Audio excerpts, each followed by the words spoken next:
Hi, and welcome to Best in Tesla and this little review of the refreshed Model Y. You've probably seen a lot of reviews already, so I will not bore you with all of the facts. I'll put some sheets up on the screen, and you can also check my video out for the first look of this Tesla, where I did a more deep dive into all the function and functionality. So I will just give you the highlights here of have been driving this car for a week, and why every other EV just suddenly feels like a compromise. And also a few things that I don't like. So let's check it all out and let's dive right in.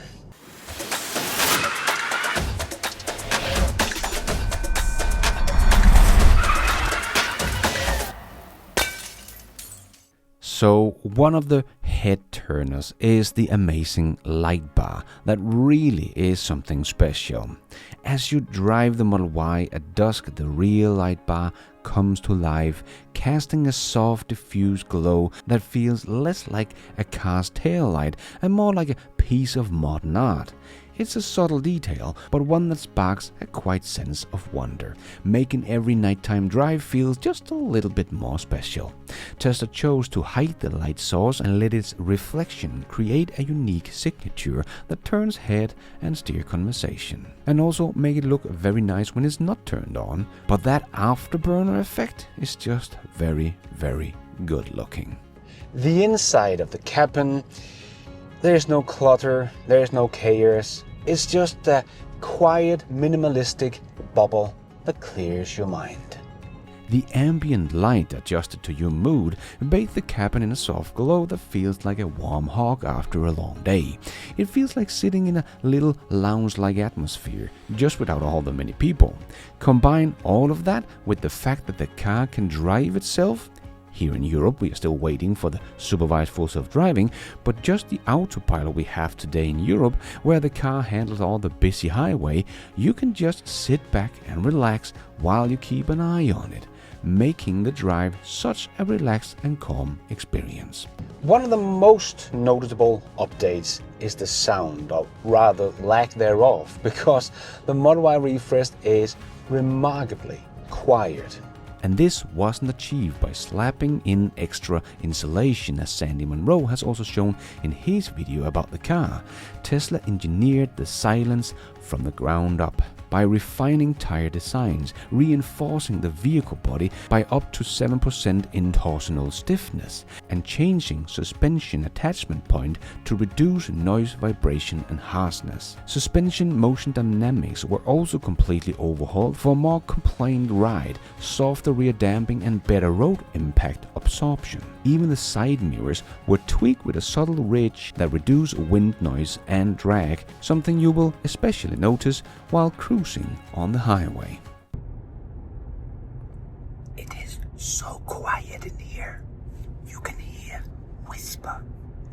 But the refreshed Model Y still feels like a Model Y, and that's a good thing. It is the best-selling car in the world, so people like it.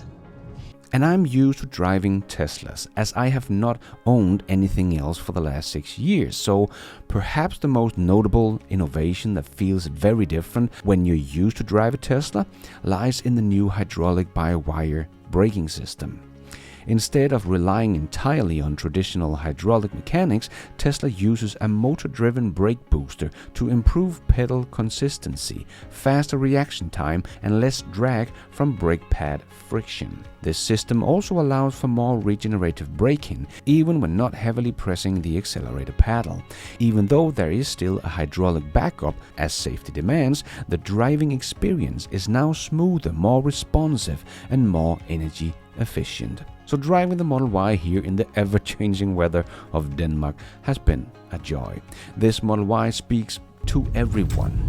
The thrill seeker, craving control, the tech lover, geeking out over the software and the beautiful and responsive touchscreen, or the parents seeking a safe and efficient SUV. It's not just a car, this is a standout that redefined what an electric SUV can be. The already best-selling car in the world has got an upgrade that makes it into an almost perfect all-around car. Well, almost perfect, it still has some problems with the rain sensors. That is not perfect, and it is a little less sensitive for my liking. It has been a problem with Teslas for the last 7 years that I have been driving mine, so I hope this could get an over-the-air update soon, where we can adjust how sensitive the windscreen wipers are. But it has been a little annoying that this is still a thing here 6 years later. And the steering wheel in the car is not really very soft steering wheel, it's quite hard. I would prefer a more soft steering wheel. Even the handle on the door is softer than the steering wheel. Not something that bothers me while I'm driving, I would just prefer it to have a little softer touch to it. And then the seat belt in the back, they seems a little high. Even with me and my very normal height of 180 centimeters, it sits a bit high on my neck if you ask me, and you can't adjust it, so in my opinion, that should be a little bit lower.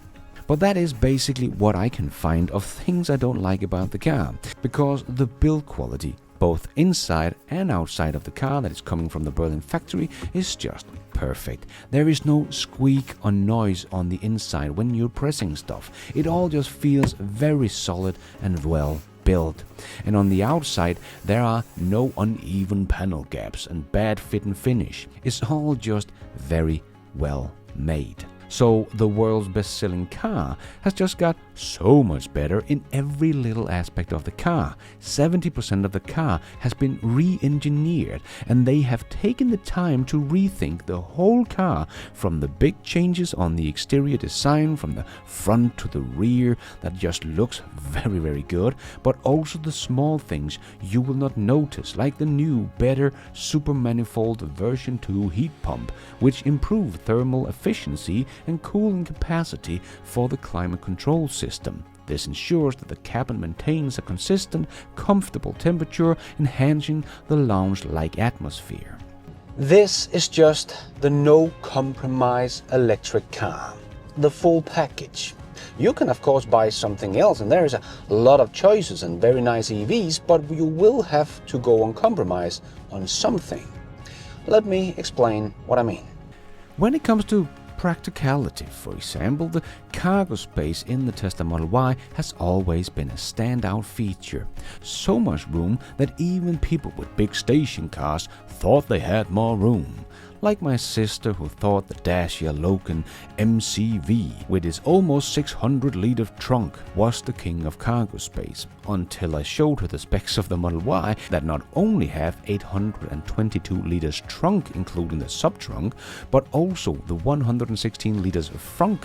So combined, the Model Y has an impressive 938 liters of cargo space. So sure, you can buy an ID.4 or a Mark-E, it's great EVs, but then you will have to go on compromise with cargo space, as the ID.4 has a 534 liters trunk and no frunk. The Mark-E only has 402 liters of trunk, but it does have a nice big frunk with 134 liters, bringing it up to a total of 536 liters of cargo space. So the Model Y has more than 42% more cargo space than these two competitors. And it can of course charge with 250 kilowatts instead of the 125, 150, 175 kilowatts of the two other models. So again, a compromise. And of course, when it comes to software, they are not even in the same league. So a huge compromise. In the US and China, and hopefully very soon in Europe as well, you can get full self-driving supervised, something that none of the Western competition has. And even though we might not have it yet here in Europe, well, that's the beauty of owning a Tesla, right? It keeps getting better and better with so many of the over-the-air software updates that we get for free. So sure, it can't do it today, but if you buy a Tesla Model Y today, in another few months, it will be able to do it. The Mark-E or the ID.4 or the Skoda Enyaq or whatever, they will never be able to do it. A big compromise from not having a Tesla, if you ask me. And it not only finds you a charger, that many of the others are starting to be able to do as well, but your Tesla also knows how busy the charging stations are, so it will redirect you to a less busy station if need be. And it even knows if many Teslas are inbound to the same charging station and can plan accordingly. Navigation in the Tesla is just next level. Everything else just feels like a compromise. And if you have been living with a Tesla for a while, you will never get another car that has a key fob, like the Audi e-tron that one of my friends have. And I know that can sound like a minor detail, but it would actually be a deal breaker for me. I have 2 Teslas here at home, and I can just jump into either of them and put it into gear and go. And with the new refreshed Model Y, I don't even have to put it into gear. I just put my seatbelt on, push the brake, and the Model Y knows what gear to put itself in. And when you are maybe backing out, then you get a little notification that if you turn the steering wheel and press the brake, it will then shift to the forward gear. So you can even do a 3-point turn without having to using the gear shifter at all. Very cool and very convenient feature. And when you park it again, you don't have to worry about putting it in park gear or locking the door or shutting it down. You just get out and leave, and the car take care of everything else. So I always have my phone on me, right? So the car knows it's me. It's always open to me and always closed to everyone else. I don't run around with my key fob all the time, or I know friends that have got the very little wonderful EV, the Volvo EX30, where you use your phone as a key, but you have to get the phone out of your pocket and use it on the handle like you are using Apple Pay. That is not very convenient, hardly more convenient than a key fob or a normal key. When you have tried Tesla's truly keyless feature, you will never go back.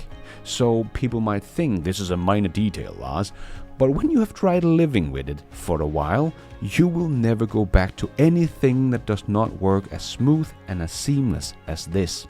If the car has a key fob, I don't even care what the car has to offer. It's not even on the table. A little subtle detail many don't think about, but it's such a big compromise that it would be a deal breaker for me. And with a new Model Y, you can also just stand behind the trunk for just 2 seconds and it will open for you. You don't have to wave your foot underneath the car to find the sensor.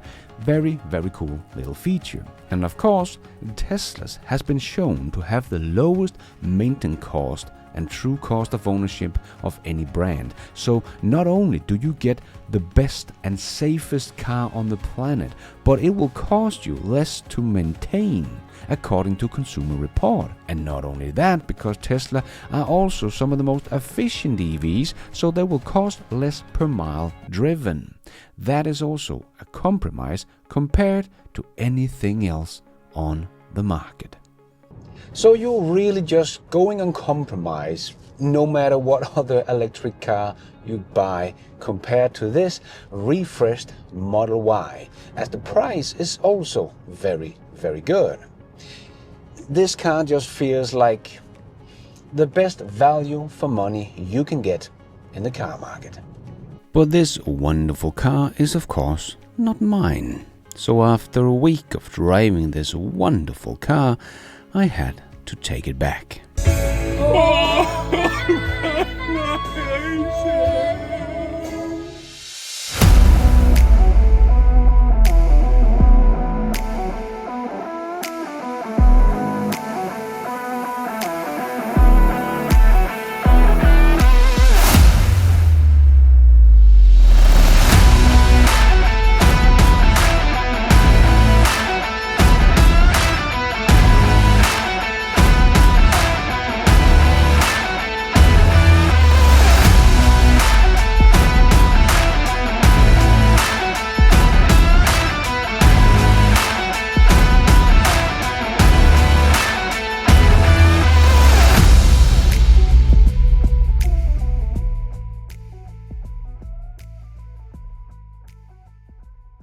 It is just so comfy, relaxed to drive. It's such a nice little bubble to be in.